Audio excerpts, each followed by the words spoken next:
ketika Bung Karno menyuarakan gagasannya tentang dasar negara Indonesia adalah beliau berpidato di sebuah panggung dari batu pualam dengan dua sisi pilar yang ada di tengahnya, dan beliau menyuarakan itu di hadapan para peserta BPUPKI.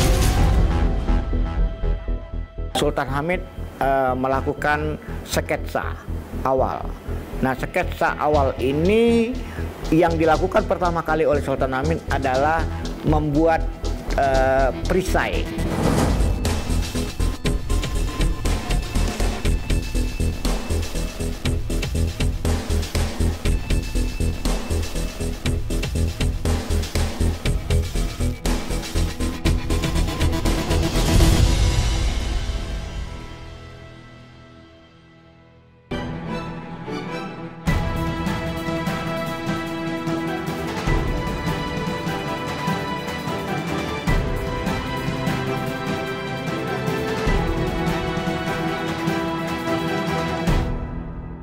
Juni 1945, Insinyur Soekarno membacakan sebuah pidato berjudul Lahirnya Pancasila di sebuah sidang yang bernama Sidang BPUPKI.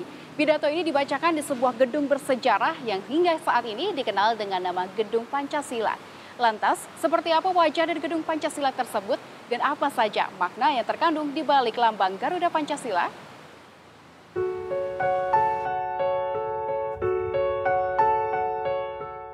Gedung Pancasila menyimpan cerita sejarah perjuangan para pejuang untuk membangun jati diri bangsa Indonesia. Ya, salah satu gedung milik Kementerian Luar Negeri dan Peninggalan Kolonial ini berdiri sejak tahun 1830 oleh arsitek J. Tromp. Bangunan yang terletak di Jalan Pejampon, Jakarta Pusat ini merupakan bangunan cagar budaya yang semula diperuntukkan kediaman Panglima Tentara Perang Kerajaan Belanda saat itu. Pemilihan lokasi dipilih karena kawasan tersebut merupakan salah satu zonasi penting karena berada di daerah pusat pemerintahan Hindia Belanda kala itu.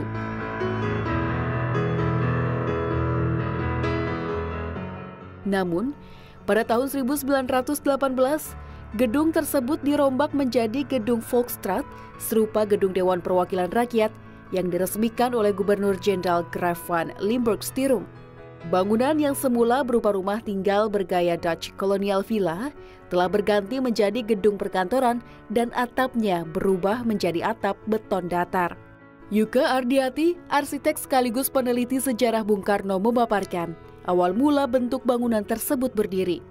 Karena gedung ini sudah berubah rupa ya, kami menemukan litografi. Bentuk rumahnya seperti rumah villa. Pada masa itu memang ada pilar-pilarnya, tapi tidak seperti sekarang ini. Jadi perubahan bentuk arsitektur dari bangunan villa dengan atap yang tinggi menjadi bangunan seperti Istana Merdeka ini memang suatu perubahan atau transformasi desain yang demikian signifikan. Jadi awal dari rumah tinggal itu sudah tidak berbekas sama sekali.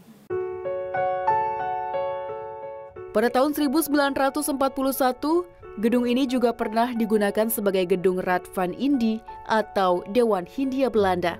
Sementara, zaman pendudukan Jepang di tahun 1943 hingga 1945, gedung ini digunakan sebagai gedung Chiosang-in atau Badan Pertimbangan Pusat.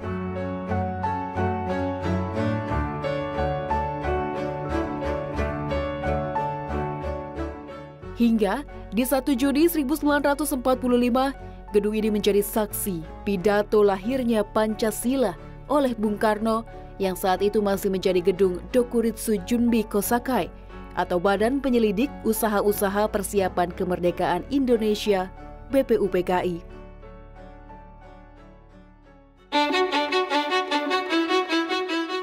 Tak hanya lekat dengan cerita sejarah dari masa ke masa, arsitektur Gedung Pancasila bergaya neoklasik yang syarat akan kemegahan mampu membuat decak kagum. Bahkan, kemegahannya mendapat perhatian khusus Bung Karno saat pembacaan pidato lahirnya Pancasila. Yang diingat oleh Bung Karno ketika Bung Karno menyuarakan gagasannya tentang dasar negara Indonesia adalah beliau berpidato di sebuah panggung dari batu pualam dengan dua sisi pilar yang ada di tengahnya, dan beliau menyuarakan itu di hadapan para peserta BPU PKI yang di hadapannya itu ada 10 baris kursi dengan 6 meja berjajar. Bung Karno menyampaikan bahwa arsitektur bangunan Belanda itu demikian berlebihan. Bahkan atapnya atau plafonnya itu dari kaca berukir, dinding-dindingnya dari pilar yang berukir pula, dengan lantai pualam yang sedemikian.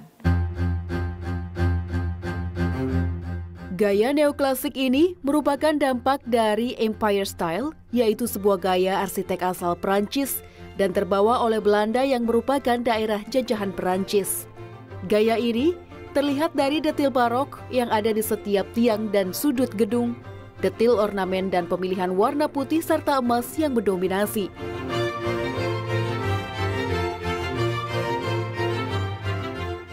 Hingga akhirnya, awal masa kemerdekaan di tahun 1950, gedung ini dialihkan ke Kementerian Luar Negeri.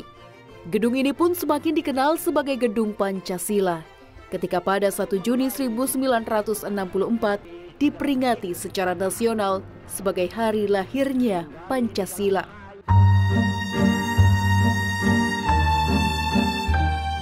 Kemegahannya masih terjaga hingga sekarang.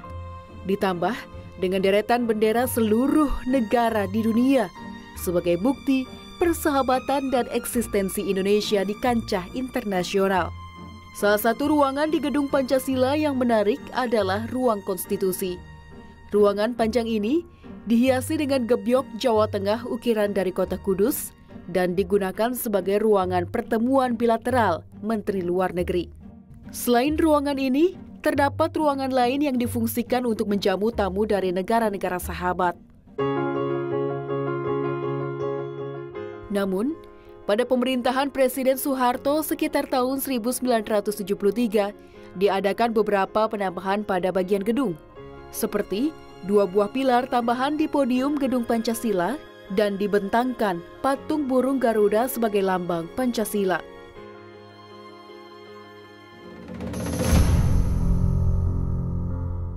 Ialah Sultan Hamid II, seorang diplomat dari Pontianak, Kalimantan Barat yang terlibat dalam proses panjang terbentuknya lambang negara tersebut.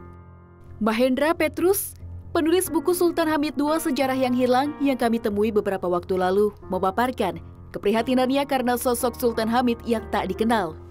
Ya, pertama karena kita sendiri tidak diajarkan sejak sekolah dasar untuk menggali tokoh seperti ini ya. Karena apa? Mungkin menurut saya karena kita ini mau yang hitam dan yang putih. Jadi kalau sedikit abu-abu itu kita alergi ya. Lantas, siapa sebetulnya sosok Sultan Hamid II dan apa perannya dalam pembuatan lambang negara?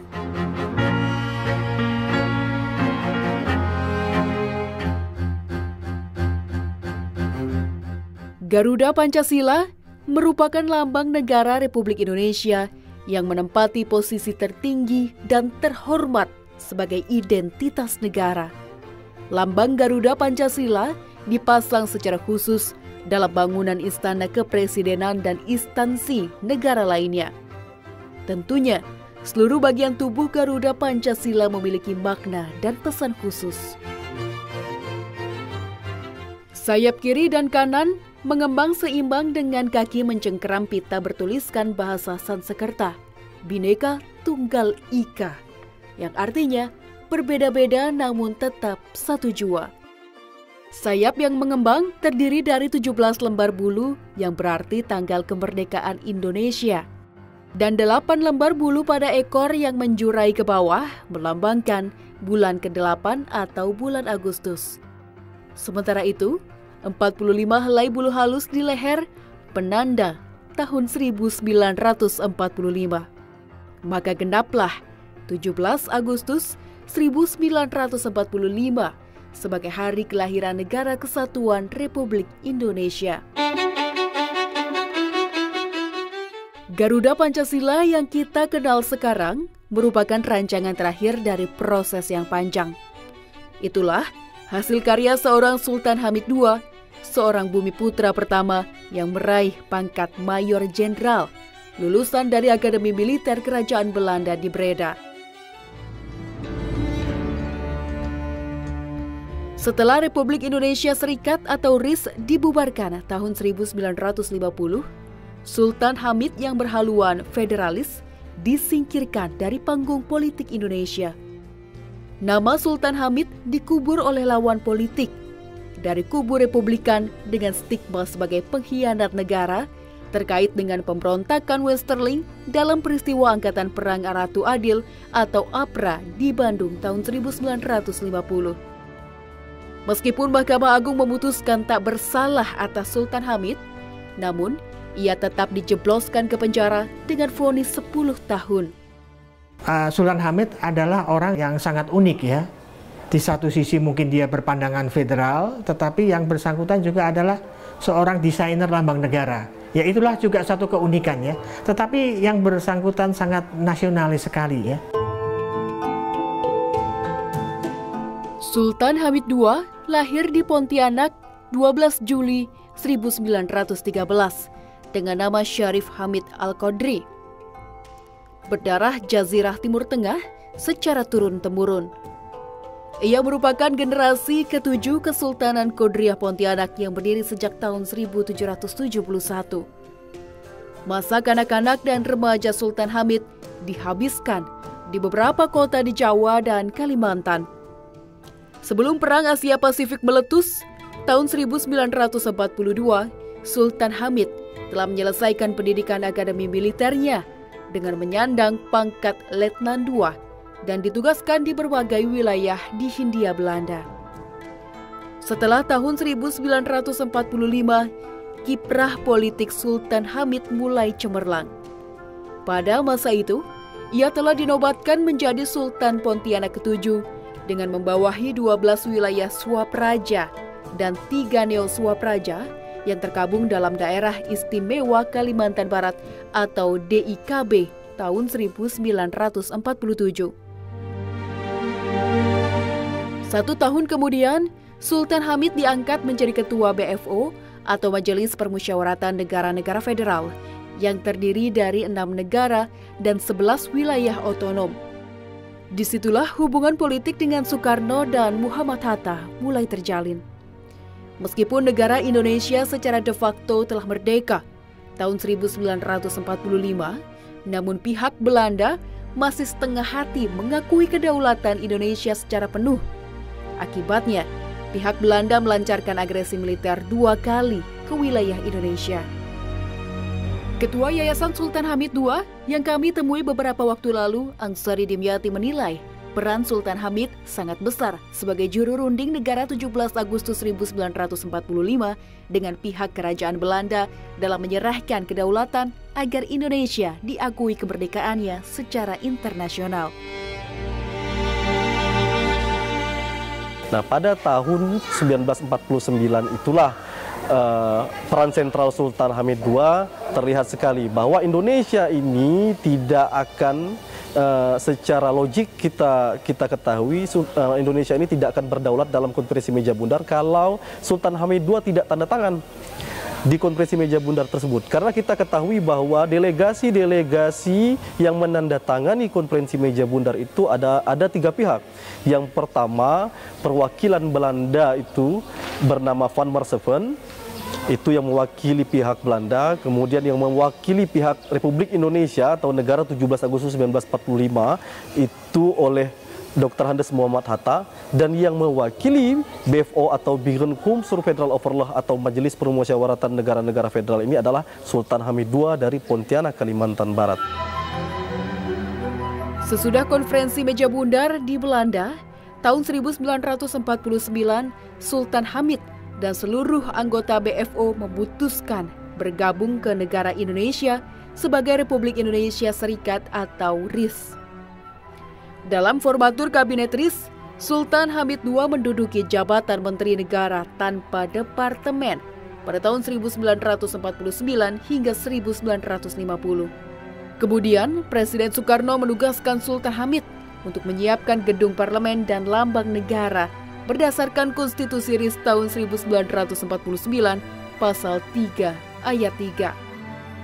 Turiman Fatur Rahman Nur, pengajar hukum tata negara Universitas Tanjung Pura Pontianak, secara gigih menggali proses perancangan Garuda Pancasila yang belum terungkap selama ini.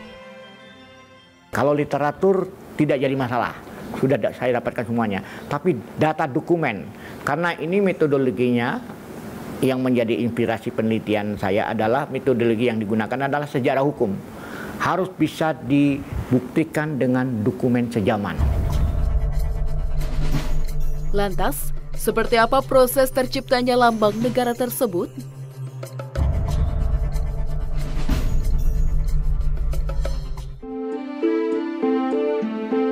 Berdasarkan hasil penelusuran Turiman, dalam sidang kabinet 10 Januari 1950, dibentuk panitia lambang negara di bawah koordinasi Sultan Hamid II. Tugas panitia lambang negara membuat sayembara terbuka pembuatan lambang negara. Hasilnya, ada 2 karya terbaik milik Sultan Hamid dan Muhammad Yamin yang diajukan ke panitia lambang negara. Dalam seleksi berikutnya, hasil karya Muhammad Yamin ditolak panitia karena mengandung unsur sinar matahari yang dianggap identik dengan fasisme Jepang. Berbekal sketsa-sketsa berupa Garuda di berbagai candi di Pulau Jawa, benda mitologi, lambang kerajaan Nusantara di abad ke-9, dan lambang organisasi yang dikirim oleh Ki Hajar Dewantara, Sultan Hamid mulai merancang lambang negara. Sultan Hamid melakukan sketsa awal. Nah, sketsa awal ini yang dilakukan pertama kali oleh Sultan Hamid adalah membuat perisai Pancasila. Kenapa? Karena Presiden Soekarno mewanti-wanti kepada Sultan Hamid, berpesan bahwa lambang negara yang akan dibuat, lambang negara representasi dari RIS ini adalah lambang negara yang bisa merepresentasikan dasar negara atau filosofis bangsa Indonesia, yaitu Pancasila. Turiman mencatat tahap pertama perancangan figur Garuda Pancasila yang dibuat Sultan Hamid ditolak oleh panitia lambang negara. Menurut M. Natsir, Garuda dengan tangan manusia memegang perisai terkesan mitologi dan feodal. Pada perancangan tahap kedua, Sultan Hamid mengubahnya menjadi kepala Raja Wali Garuda Pancasila dengan kepala tanpa jambul dan kaki yang mencengkram dari arah belakang. Hasil rancangan tersebut dibawa ke dalam rapat parlemen RIS dan disahkan menjadi lambang negara RIS pada 11 Februari 1950. Awal Maret, Presiden Soekarno meminta Sultan Hamid untuk menyempurnakan lagi dengan menambah jambul di kepala Garuda dan mengubah cengkeraman kaki ke arah depan. Hasil revisi tersebut dilukis oleh Dullah, pelukis Istana Kepercayaan Soekarno. Lalu, Sultan Hamid berkonsultasi dengan Dirk Rule, ahli semiotika berkebangsaan Jerman, yang menggambar ulang dari lukisan Dullah untuk menyempurnakan bentuk kaki Garuda. Kemudian sketsa tersebut diserahkan kepada Presiden Soekarno untuk diberi disposisi, berisi persyaratan Presiden Soekarno yang menetapkan sketsa inilah yang harus dipakai menjadi lambang negara pada 20 Maret 1950 seperti yang kita kenal sekarang. Hasil penelitian ilmiah Turiman selama 4 tahun mendorong pengakuan negara terhadap Sultan Hamid II sebagai perancang lambang negara Garuda Pancasila. Dalam sebuah seminar tentang lambang negara yang digelar di Pontianak tahun 2000, menghasilkan rekomendasi masyarakat Kalimantan Barat terhadap beberapa pasal dari Undang-Undang Dasar 45. Maka disepakati pasal 36, lambang negara Republik Indonesia ialah Garuda Pancasila dengan semboyan Bhinneka Tunggal Ika. Itu pasal 36A. Pasal 36B-nya, usulan juga dari Kalimantan Barat, lagu kebangsaan Indonesia adalah lagu Indonesia Raya. Nah, pasal 36C-nya bahwa bendera, bahasa, lambang negara, lagu kebangsaan diatur lebih lanjut dengan undang-undang pasal 36C dari Undang-Undang Negara 1945. Hasil usulan amandemen pasal-pasal yang diusulkan oleh masyarakat Kalimantan Barat akhirnya disetujui yang tertuang dalam Undang-Undang Nomor 24 Tahun 2009. Lahirnya Pancasila dan Sang Garuda sebagai lambang dasar negara Indonesia menorehkan sejarah panjang jati diri bangsa Indonesia. Ada perjuangan para pendiri bangsa yang menyatukan keberagaman demi persatuan Indonesia yang dituangkan dalam dasar negara Pancasila.